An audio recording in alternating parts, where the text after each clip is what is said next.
Okay. Hello hello everyone. आज की video में हम कल जो बार का एग्ज़ाम हुआ था उसके क्वेश्चंस हम डिस्कस करेंगे कि कैसे टाइप के क्वेश्चंस आए थे बार में और कौन से टॉपिक इम्पोर्टेंट है, कौन से टॉपिक हमें अच्छे से प्रिपेयर करना चाहिए। अभी भी बहुत ऐसे स्टूडेंट्स हैं जिन्होंने अभी तक नहीं दिया है बार का एग्ज़ाम, उनका स्लॉट शायद कल का है या फिर आज का है। तो ये वीडियो आपके लिए भी बहुत यूज़फुल होगा, आपको एक आइडिया मिल जाएगा कि किस टाइप का क्वेश्चन हमें प्रिपेयर करना है। बात के जो क्वेश्चंस होते हैं वो बहुत ज़्यादा कॉन्फिडेंशियल होते हैं क्योंकि बहुत कम जन को पता चलता है कि कैसे क्वेश्चंस आए हैं, क्योंकि बार जो है वो एक तो एग्ज़ाम सीबीटी में होता है, कंप्यूटर बेस्ड एग्ज़ाम होता है, तो क्वेश्चंस पेपर हमें मिलता नहीं है। सेकंड जो है जिसमें हम लोग रफ वर्क करते हैं वो भी वो लोग वहीं पे सबमिट ले लेते हैं, तो फिर हमें मालूम नहीं पड़ता कि कैसे टाइप के क्वेश्चंस आए हैं। तो कल का जो एग्ज़ाम हुआ था बार का, उसमें कैसे कैसे क्वेश्चंस आए थे और कौन से टॉपिक इम्पोर्टेंट हैं, हम पहले वो डिस्कस करेंगे। ठीक है, तो मैं आपको प्रोसेस वैसे बता देती हूँ बार के एग्ज़ाम का।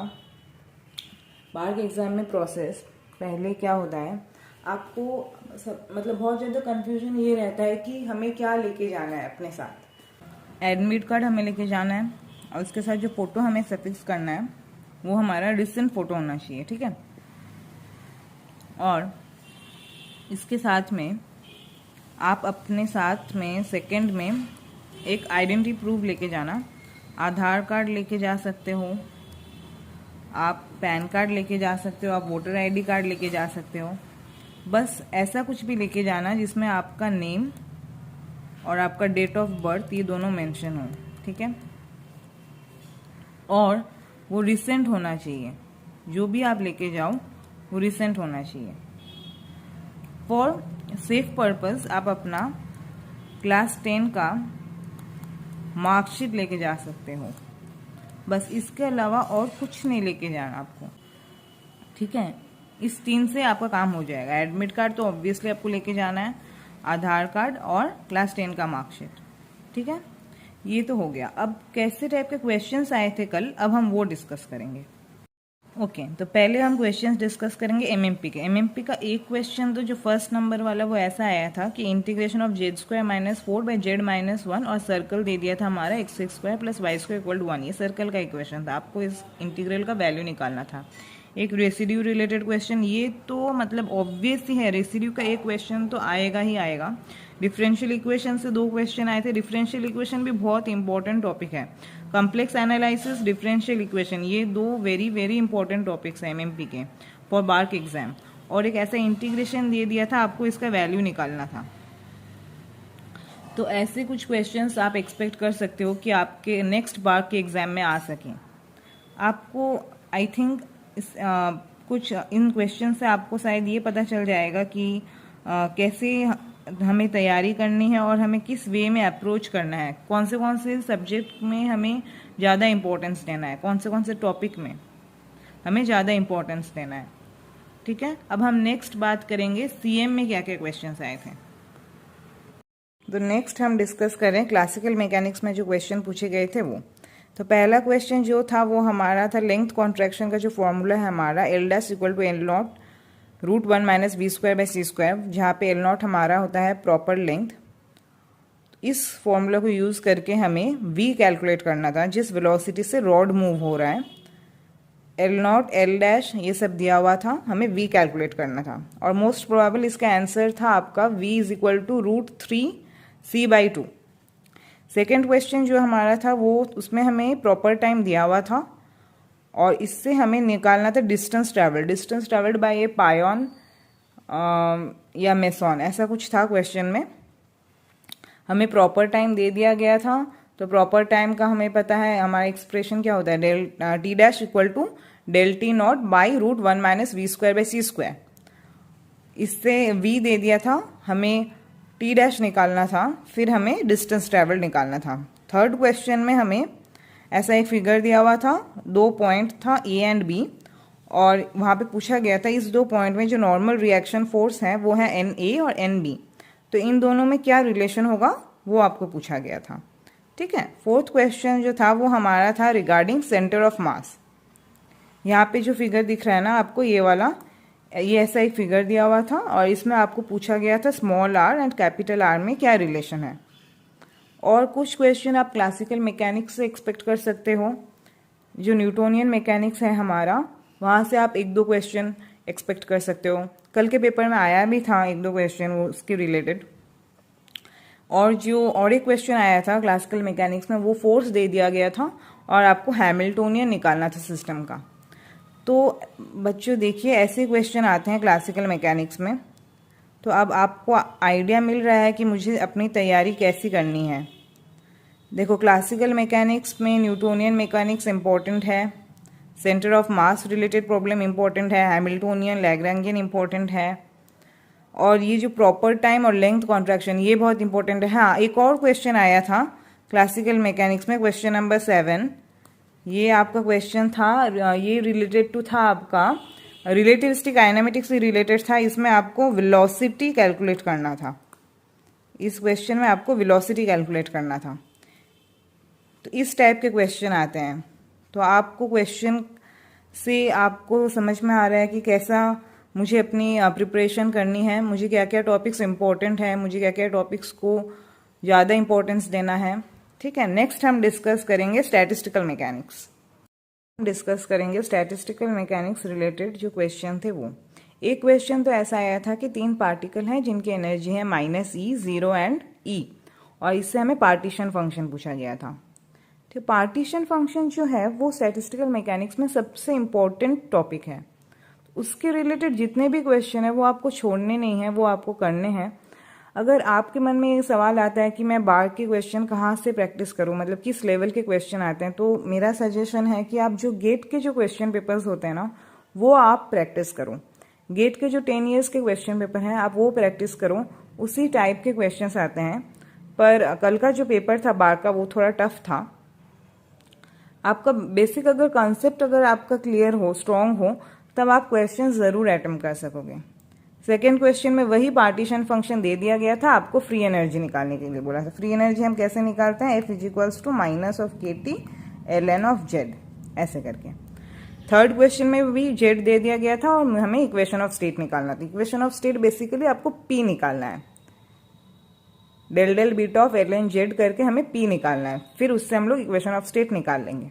फोर्थ में एडियाबेटिक प्रोसेस दे दिया गया था, V और T बोला गया था, उसमें आई थिंक आपको T2 निकालना था। V1 एंड V2 में क्या रिलेशन था वो बता दिया गया था। हमें पता है एडियाबेटिक प्रोसेस के लिए PV⁻γ = K होता है। अगर हमें V और T में चाहिए तो VT Γ-1 = कॉन्स्टेंट। गामा आपको पता ही है क्या होता है, ratio of CP/CV।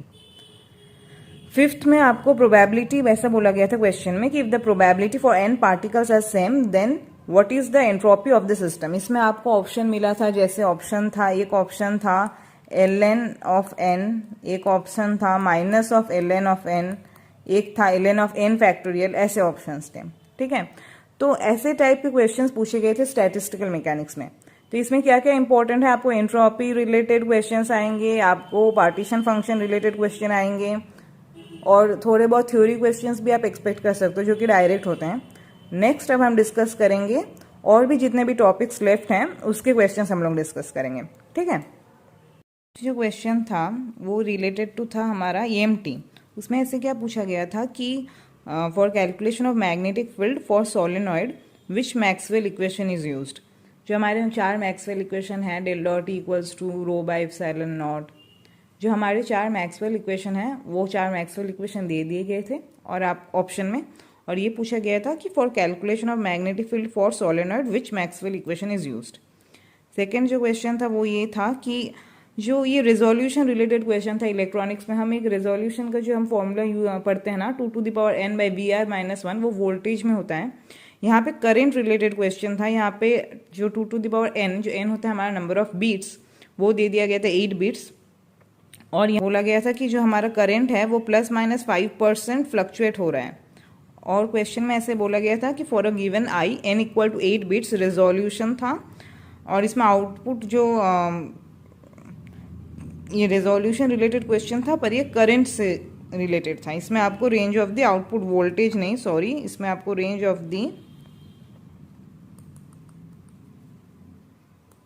The output voltage नहीं पूछा गया था, इसमें आपको range of the output current ही पूछा गया था। ठीक है। और थर्ड क्वेश्चन था आपका एसएसपी रिलेटेड। ये बोला गया था फेरोमैग्नेटिक मटेरियल के लिए बोला गया था कि कैसे मैग्नेटिक ससेप्टिबिलिटी चेंज होता है। टेम्परेचर फिक्स था 100 केल्विन, बट जो नील टेम्परेचर था वो हमारा वेरी हो रहा है 500 केल्विन से 200 केल्विन। हमें पता है क्या, susceptibility chi for a ferromagnetic material equals to what, 2C/T plus Tn, जहाँ पे Tn हमारा नील टेम्परेचर, ठीक है, और C है हमारा क्यूरी कांस्टेंट। ठीक है, तो इसके रिलेटेड था। फोर्थ क्वेश्चन था हमारा क्वांटम मैकेनिक्स रिलेटेड। इसमें हैमिल्टोनियन दे दिया गया था, आपको एच डैश जानना था। ऐसे एच डैश होगा जिसके लिए हमें non zero first order correction in energy मिलेगा। ऑप्शंस ऐसे थे कुछ, lambda 0, 0 lambda, 0 2 lambda, 3 lambda 0 lambda lambda lambda lambda. तो ये क्वांटम मैकेनिक्स का था। एक और क्वेश्चन था क्वांटम मैकेनिक्स में जो डेंसिटी मैट्रिक्स पूछा गया था for a mixed quantum state. ठीक है, और एक क्वेश्चन था आपका एसएसपी में, इससे आपका एससी का पैकिंग फ्रैक्शन पूछा गया था। बेसिकली पैकिंग फ्रैक्शन ये वर्ड नहीं दिया गया था, बट क्वेश्चन का मतलब यही था कि वो पैकिंग फ्रैक्शन जानना चाहते हैं। तो आपको क्वेश्चन बड़ा है, देख के डरना नहीं है, घबराना नहीं है, आपको क्वेश्चन आराम आराम से पढ़ने हैं। और पता है क्या, जो क्वेश्चंस बहुत बड़े होते हैं ना वो एक्चुअली ईजी होते हैं, वो ईजी होते हैं। और 7th नंबर क्वेश्चन था वो भी एसएसपी रिलेटेड है। इसमें आपको एचसीपी स्ट्रक्चर के लिए आपको प्लेन दे दिया गया था 002, थीटा दे दिया गया था 30 डिग्री। इसमें हमें दो फॉर्मूला यूज करने पड़ेंगे। एक तो हमें Bragg's law 2d sine theta equals to n lambda, n यहाँ पे बोला गया था फर्स्ट ऑर्डर डिफ्रैक्शन के लिए। ठीक है, और एक फॉर्मूला हम लोग यूज करेंगे जो हमारा इंटरप्लेनर डिस्टेंस d का जो फॉर्मूला होता है एचसीपी के लिए, वो वाला। और 7th क्वेश्चन जो एनपी से आया था वो था आपको स्पिन पैरिटी पूछा गया था फॉर हीलियम एंड लिथियम। ठीक है, क्वेश्चंस एनपी और एएमपी से बहुत कम ही आए थे। 8th और 9th वाले क्वेश्चन इलेक्ट्रॉनिक्स के थे, सर्किट डायग्राम दे दिया गया था। क्वेश्चन इलेक्ट्रॉनिक्स रिलेटेड है। इसमें आपको फर्स्ट 8th क्वेश्चन में सर्किट डायग्राम दे दिया गया है, आपको आउटपुट वोल्टेज निकालना है। ठीक है, ईजी था क्वेश्चन, ज़्यादा कुछ टफ नहीं था। सर्किट डायग्राम रिलेटेड 3-4 क्वेश्चंस थे। एक और सी कॉन्फ़िगरेशन दे दिया गया था, इससे आईसी और वीसीसी निकालना था आपको। सर्किट डायग्राम के और भी क्वेश्चन आपको मिलेंगे, एक तो जेनर का मिलेगा। देखो इलेक्ट्रॉनिक्स में आपको जेनर रिलेटेड एक क्वेश्चन मिलेगा ही फॉर श्योर, सीबी कॉन्फ़िगरेशन से एक मिलेगा ही फॉर श्योर, और एक आउटपुट वोल्टेज निकालने का क्वेश्चन मिलेगा आपको। ये 3-4 क्वेश्चन तो बहुत ही इंपॉर्टेंट है, आपको मिलेंगे ही। ऑपैम्प से एक क्वेश्चन आया था, एक आइडियल ऑपैम्प अगर हो तब सर्किट में कितना करंट फ्लो होगा या कितना आउटपुट वोल्टेज होगा, वैसा क्वेश्चन आया था। तो आपको यहाँ से मैंने आपको बहुत आइडिया दे दिया है, आपको समझ में आ रहा है कि कैसे कैसे क्वेश्चंस आ सकते हैं, हमें तैयारी कैसी करनी है। तो मैंने ऑलमोस्ट सभी टॉपिक्स के कुछ ना कुछ क्वेश्चंस आपके साथ डिस्कस किए हैं। आप अपनी तैयारी जारी रखिए। ठीक है, ओके, आज की वीडियो में इतना ही है। नेक्स्ट वीडियो में मैं क्वेश्चंस एंड आंसर्स मतलब एमसीक्यू सॉल्व करने का वीडियो बनाऊंगी मैं। या तो वो मिसलेनियस टॉपिक के ऊपर होगा या फिर वो मैथमेटिकल फिजिक्स रिलेटेड होगा। मैं एक वीडियो और बनाऊंगी नेक्स्ट, अभी बहुत जल्दी, वो होगा आपका mathematical theory and problems both. ठीक है, तो जुड़े रहिए मेरे साथ। Thanks for watching and please like and subscribe my channel, and for any suggestions please comment and also join my Telegram channel. Thank you so much. Keep studying and make your parents proud. Bye bye.